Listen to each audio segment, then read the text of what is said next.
भूमि सुधार मंत्री विजय सिन्हा ने भू माफियाओं और बिचौलियों के साथ ही भ्रष्ट अधिकारियों को कड़े शब्दों में चेतावनी दी है। विजय सिन्हा ने कहा कि हमेशा सिर पर कफन बांधकर चलते हैं और इसीलिए माफिया और अपराधियों से वो बिल्कुल नहीं डरते, वो सिर्फ जनता के हित में काम करते हैं। दरअसल जमीन के विवाद को निपटाने के लिए मंत्री विजय सिन्हा ने संवाद की पहल की है, जिसका विभाग के अंदर ही कुछ लोगों ने विरोध भी किया, जिस पर विजय सिन्हा की तरफ से ये बात कही गई और उन्होंने कहा कि जो भी गलत करेंगे उन सब पर कार्रवाई होगी, गलत शिकायत पर भी कार्रवाई की जाएगी। कफन बांध कर जो निकल जाता है उसको कोई परास्त नहीं कर सकता। हमेशा कफन बांध कर ही विजय सिन्हा चलता है, इसलिए मुझे कोई चिंता नहीं। जो विभाग के द्वारा कदम उठाए गए हैं भूमि सुधार जन कल्याण संवाद, उसका विरोध नहीं करेंगे। इसका विरोध वही लोग करेंगे जो कहीं न कहीं प्रत्यक्ष अप्रत्यक्ष दलाल बिचौलिए और भू माफियाओं के साथ सहानुभूति रखते हैं। फिर भी हमने कहा है कि बिना जांचे परखे हम कार्रवाई नहीं करेंगे, पूरी तरह से तहकीकात करेंगे। आरोप गलत होगा तो आप पर भी कार्रवाई करेंगे, आरोप सही होगा तो इन पर एक्शन होगा। और चलिए इस बीच आपके सामने एक और बड़ी खबर रखते हैं। उपेंद्र कुशवाहा की पार्टी में बदलाव के संकेत हैं। आरएलएम के नए प्रदेश अध्यक्ष, आरएलएम के बनाए गए नए प्रदेश अध्यक्ष आलोक सिंह प्रदेश अध्यक्ष बना दिए गए हैं। रोहतास के दिनारा से विधायक है आलोक सिंह। 2 कार्यकारी अध्यक्ष भी बनाए गए हैं। देखिए प्रशांत पंकज सुभाष चंद्रवंशी कार्यकारी अध्यक्ष बने हैं और तस्वीर आप देख रहे हैं जब ये जिम्मेदारी सौंपी गई। हिमांशु पटेल को प्रधान महासचिव का जिम्मा मिला। मदन चौधरी बनाए गए हैं राष्ट्रीय उपाध्यक्ष। इस वक्त की बड़ी जानकारी आपको दे रहे हैं। उपेंद्र कुशवाहा की पार्टी में ये बड़े बदलाव हुए हैं और आरएलएम के नए प्रदेश अध्यक्ष बनाए जा चुके हैं आलोक सिंह, जिनको ये बड़ी जिम्मेदारी सौंपी गई। आलोक सिंह अब आरएलएम के नए प्रदेश अध्यक्ष हैं। रोहतास के दिनारा से विधायक है आलोक सिंह। 2 कार्यकारी अध्यक्ष बनाए गए हैं। प्रशांत पंकज सुभाष चंद्रवंशी कार्यकारी अध्यक्ष बना दिए गए हैं, जिसके साथ ही देखिए हिमांशु पटेल को प्रधान महासचिव का जिम्मा दिया गया। और अगली खबर मुजफ्फरपुर से, जहां देवरिया थाना क्षेत्र के एकमा चौक के पास कैनाल नहर पर बने पुल के पास एक बड़ा हादसा हो गया है, जहां एक कार अनियंत्रित होकर पुल की रेलिंग तोड़ते हुए सीधे नहर में जा गिरी, जिससे कि कार में सवार 2 लोगों की डूबने से मौके पर ही जान चली गई। स्थानीय लोगों ने नहर में डूबी कार देखी और इसके बाद जानकारी पुलिस को दी गई। देवरिया थाना पुलिस मौके पर पहुंची। गोताखोरों की टीम और क्रेन की मदद से शवों को बाहर निकाला गया, कार को बाहर निकाला गया है और शव बरामद हो चुके हैं। मृतकों की पहचान भी हो गई है। मुजफ्फरपुर के बेला के रहने वाले सन्नी कुमार, जो कि बिजली विभाग में जूनियर इंजीनियर के पद पर कार्यरत थे। दूसरी जो मौत हुई है वो बताया जा रहा है कि उसकी भी पहचान शव की हो चुकी है। छपरा के मांझी निवासी अफजल उर्फ शाहिल इमाम के रूप में पहचान की गई। बिजली विभाग के लाइनमैन के रूप में वो कार्यरत थे। फिलहाल पुलिस ने शव को कब्जे में ले लिया है। पोस्टमार्टम के लिए अस्पताल भेजा गया है और मामले की जानकारी जुटाई जा रही है। गया जी से खबर, जहां साइबर ठगी का एक चौंकाने वाला मामला देखने को मिला। पूर्व जिला पार्षद से डीएम के नाम पर जालसाजी करने की कोशिश की गई। चंदौती के अलीगंज रोड नंबर 1 के पूर्व जिला पार्षद मोहम्मद इदरीश खान के मोबाइल पर एक नंबर से कॉल आता है। जमीन के संबंध में बातचीत होती है। कॉल करने वाले ने न सिर्फ जमीन से जुड़े मामले पर चर्चा की, बल्कि एक अन्य व्यक्ति को लाइन में लाकर खुद को गया का डीएम भी बता दिया। हालांकि पूर्व जिला परिषद की सजगता से एक बड़ी ठगी की कोशिश नाकाम हो गई है। फिलहाल इस पूरे मामले की जांच हो रही है। इदरीस भाई बोल रहे हैं? जी हाँ, बोल रहा है। ये गाजी किसका नाम है? गाजी मेरा बच्चा का नाम है। ये आपका, ये जमीन आपके बेटे का कि आपका?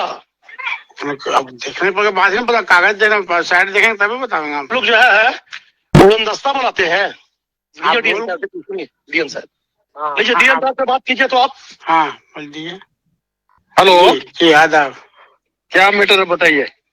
हम कुछ मैटर को जान ही नहीं, हम इसमें क्या बताएं अभी। हम जमीन किसी और की, पेपर आज वहाँ गया है, बोतिया में जमा हुआ है। जी कंप्लेन है। जी गाना कंप्लेन है। जी जी जी अब बताइए। बच्चा यहाँ मेरा भी है नहीं, हम इसमें क्या बतावे। हम इसमें और कौन कौन इन्वॉल्व है ये बताइए आप। हम बतावे। तो नंबर आपका है तो आप ही ने बताइए, आपका लड़का है तो उससे उसका नंबर दीजिए। नंबर आपको कौन दिए? नंबर कौन दिए? नंबर के कोई नंबर मिलना मुश्किल है क्या? ये नंबर मेरा पर्सनल नंबर ही है। आप लड़के का दीजिए। हाँ, लड़का के दे देंगे आपको नंबर। और बड़ी खबर मुजफ्फरपुर से आपके सामने रखने जा रहे हैं, जहां एक थप्पड़बाज ट्रैफिक पुलिस का वीडियो वायरल हो रहा है। घटना शहर के टावर चौक के पास की है, जहां गाड़ी की जांच के दौरान ट्रैफिक पुलिस ने एक बाइक सवार को पकड़ लिया, उससे पेपर की मांग की। बताया जा रहा है कि सभी जरूरी दस्तावेज होने के बाद भी पुलिस जबरन उसकी गाड़ी को रोके रही और इसी दौरान युवक ने इसका विरोध किया तो ट्रैफिक पुलिसकर्मी ने युवक को थप्पड़ जड़ दिया। मौके पर मौजूद दारोगा भी खूब खरी खोटी सुनाते हुए देखे और सुने जा रहे हैं।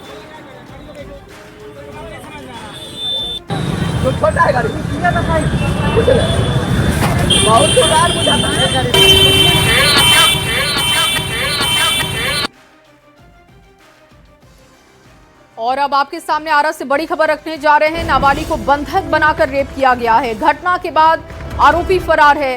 धनगाई थाना क्षेत्र का ये पूरा मामला है। स्थानीय पुलिस की टीम मौके पर पहुंची, मामले की छानबीन शुरू कर दी गई है।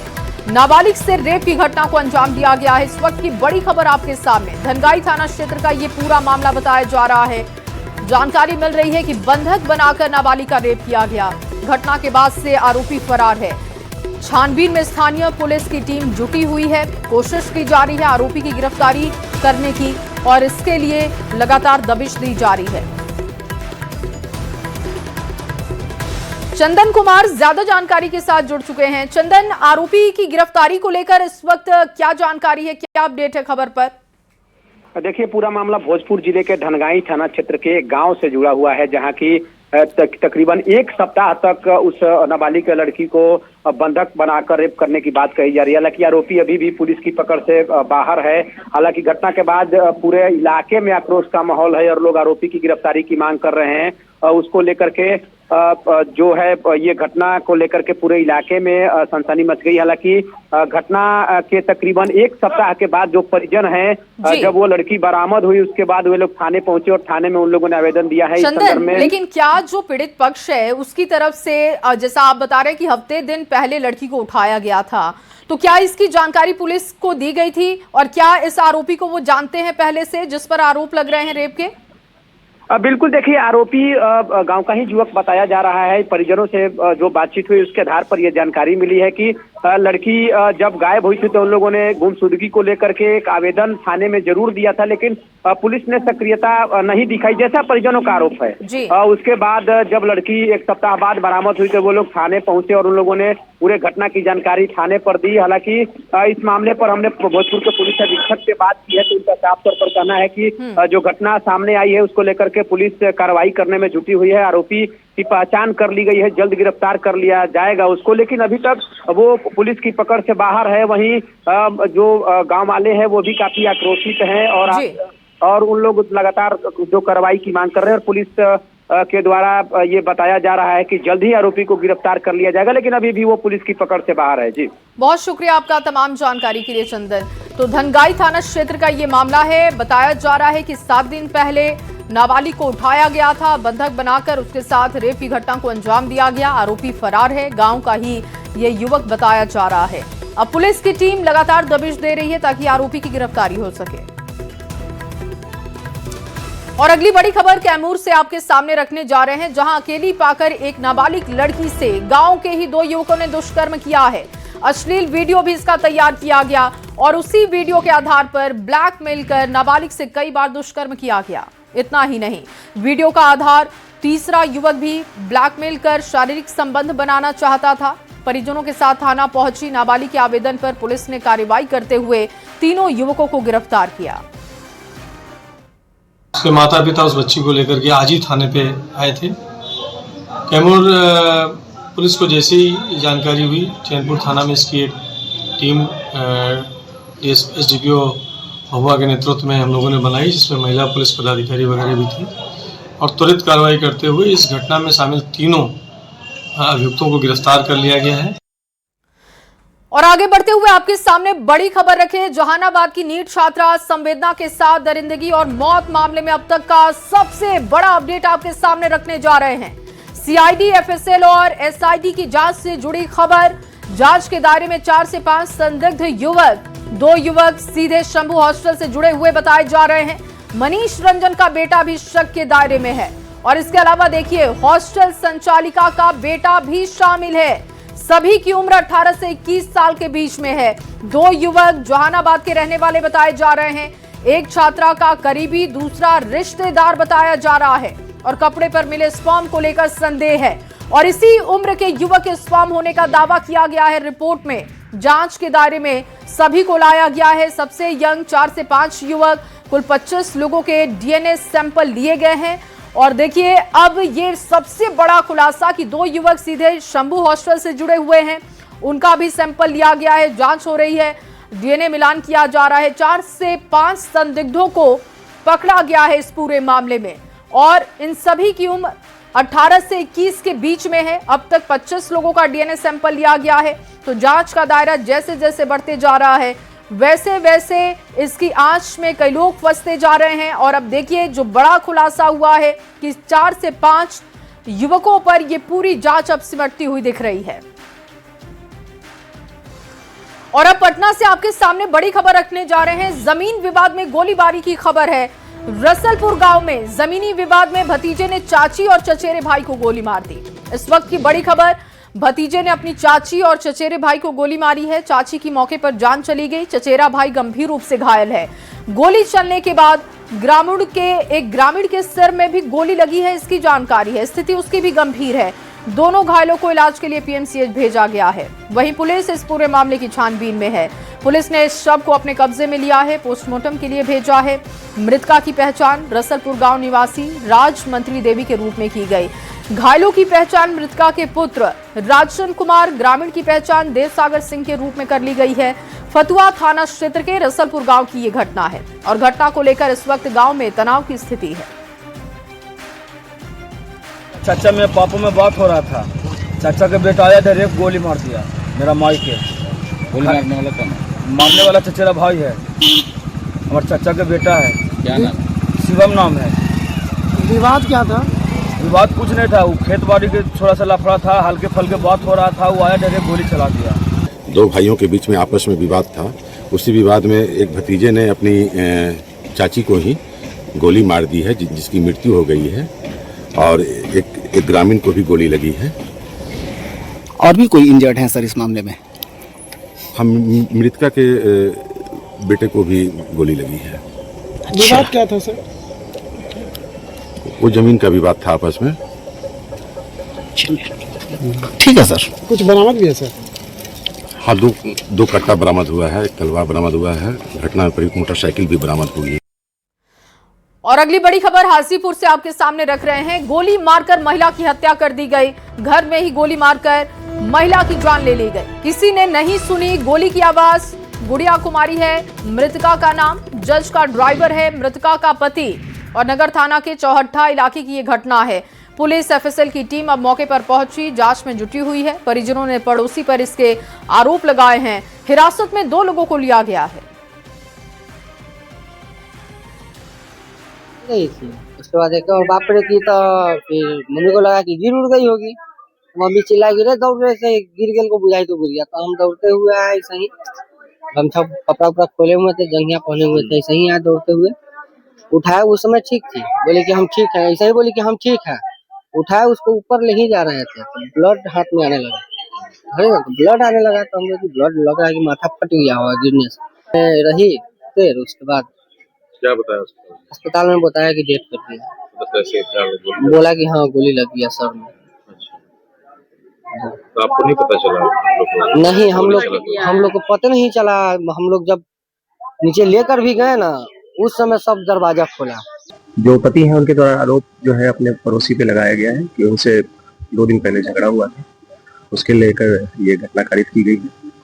पड़ोसियों को भी 2 जिस पे आरोप लगाया गया था उसको डिटेन किया गया है, पूछताछ किया जा रहा है। एफएसएल के द्वारा भी घटना स्थल का निरीक्षण किया गया है, पुनः निरीक्षण किया जाना है। साथ ही अन्य बिंदुओं पे भी अभी हम लोग जांच कर रहे हैं। पोस्टमार्टम हेतु सब भेजा गया और अन्य जांच करने के उपरांत हम लोग घटना में कौन शामिल है उस पर पहुंच पाए। और आगे बढ़ते हुए एक और बड़ी खबर आपके सामने रखेंगे। अररिया से ये बड़ी जानकारी है। सड़क हादसे में 2 की मौत हो गई है। एक एसएसबी जवान समेत 2 की मौत की जानकारी। खड़े पुलिस वैन में बुलेट सवार ने टक्कर मारी थी। बुलेट सवार एक एसएसबी जवान और दूसरे व्यक्ति की मौत हो गई है। नगर थाना के ओमनगर NH 327 की यह घटना बताई जा रही है।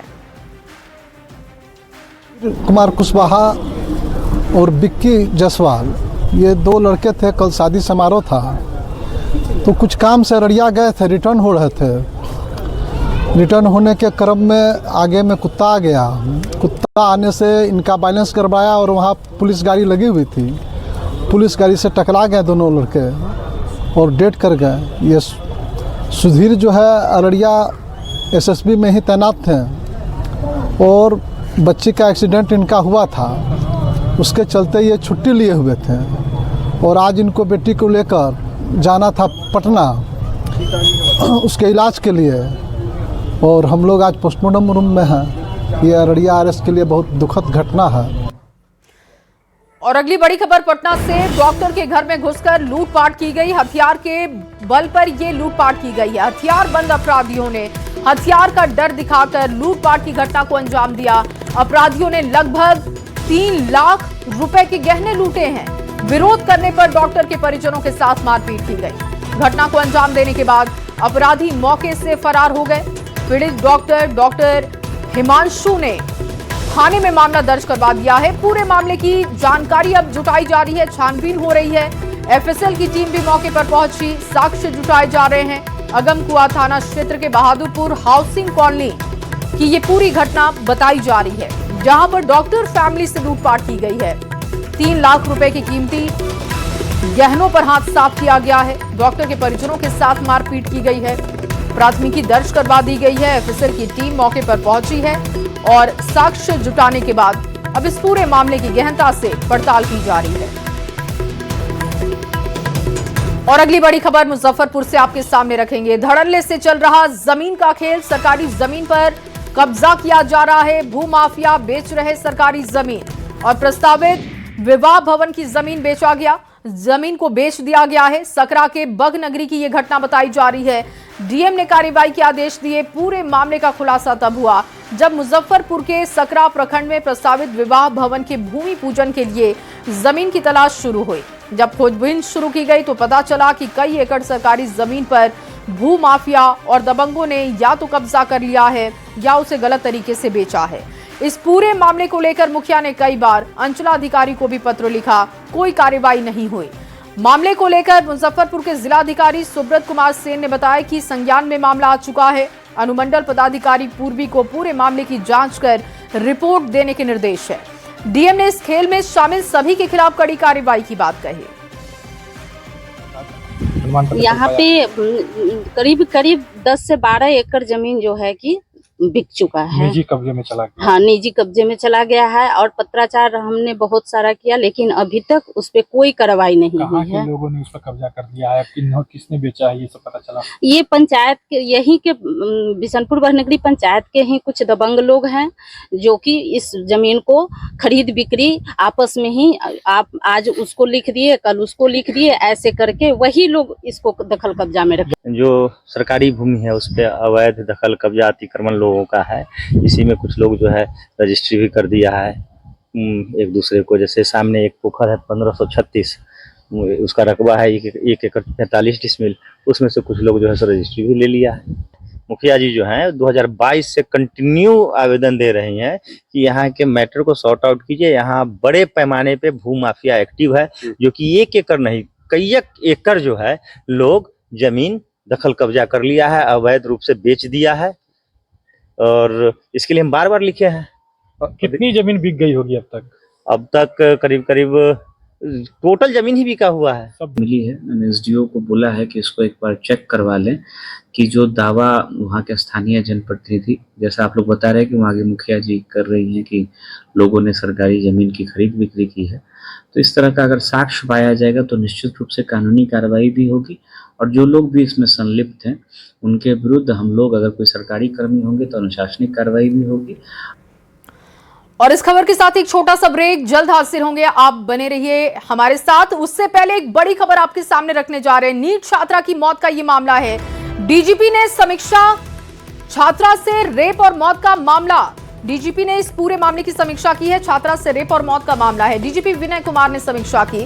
अब तक की जांच की समीक्षा की गई है और कुंदन कृष्णन भी इसमें शामिल रहे। आईजी एसएसपी ने मामले की जानकारी दी है। आईजी जितेंद्र राणा, एसएसपी कार्तिकेय के शर्मा और इसके अलावा देखिए एएसपी सदर अभिनव, एसआईटी चीफ, एसडीपीओ सचिवालय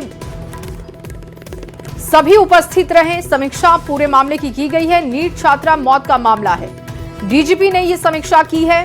अब तक जांच कितनी आगे बढ़ी है, साक्ष्यों को लेकर जानकारी जुटाई गई, कितने लोगों की गिरफ्तारी हुई है, कितनों को हिरासत में लिया गया है, जांच ये कैसे आगे बढ़ रही है, रिपोर्ट कैसे तैयार की जा रही है, इन तमाम स्थितियों की जानकारी ली गई है और तमाम बड़े अधिकारी इसमें पहुंचे हुए थे।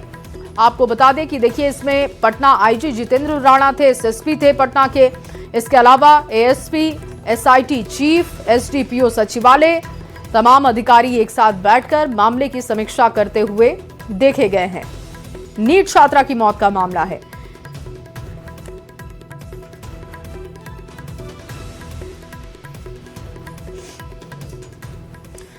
और यूपी के बलिया में ट्रेन पलटने की नाकाम साजिश की गई है। यहां असामाजिक तत्वों ने रेलवे ट्रैक से 71 क्लिप निकाल दिए और इस दौरान 60 ट्रेन गुजर गई। इसकी जानकारी मिलने पर रेलवे के अधिकारियों ने मौके पर पहुंचकर निरीक्षण किया है। ग्रामीणों से ट्रैक से क्लिप निकलने की सूचना जब मिली, इसके बाद वहां पर टीमें पहुंची, रेलवे के अधिकारी पहुंचे। वाराणसी डीआरएम ने भी मौके पर पहुंचकर घटना की जानकारी ली, दोषियों पर कार्रवाई का भरोसा दिया। आरपीएफ ने अज्ञात लोगों पर मुकदमा दर्ज किया है, आगे की कार्रवाई शुरू कर दी गई है। डीआरएम ने बताया कि पहली नजर में ये शरारती तत्वों का काम लग रहा है।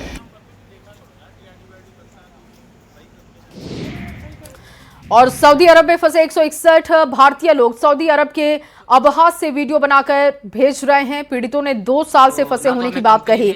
सऊदी के अबहा में फंसे यूपी के कई जिलों के लोग और वीडियो बनाकर पीड़ितों ने मदद की गुहार लगाई है। न्यूज़ 18 हालांकि वायरल वीडियो की पुष्टि नहीं करता।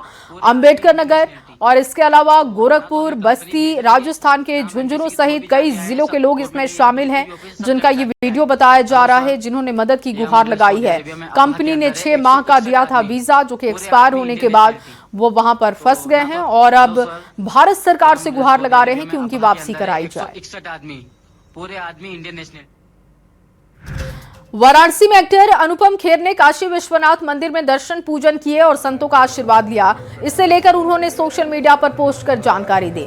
पोस्ट में लिखा कि संकट मोचन मंदिर में बजरंग बली जी और काशी विश्वनाथ मंदिर में महादेव के दर्शन हुए। आत्मा से प्रार्थना की है, पूरी काशी का वातावरण अति भव्य है। परिवार के लिए पूजा की, जय श्री राम, बहुत अच्छे, बहुत अच्छे।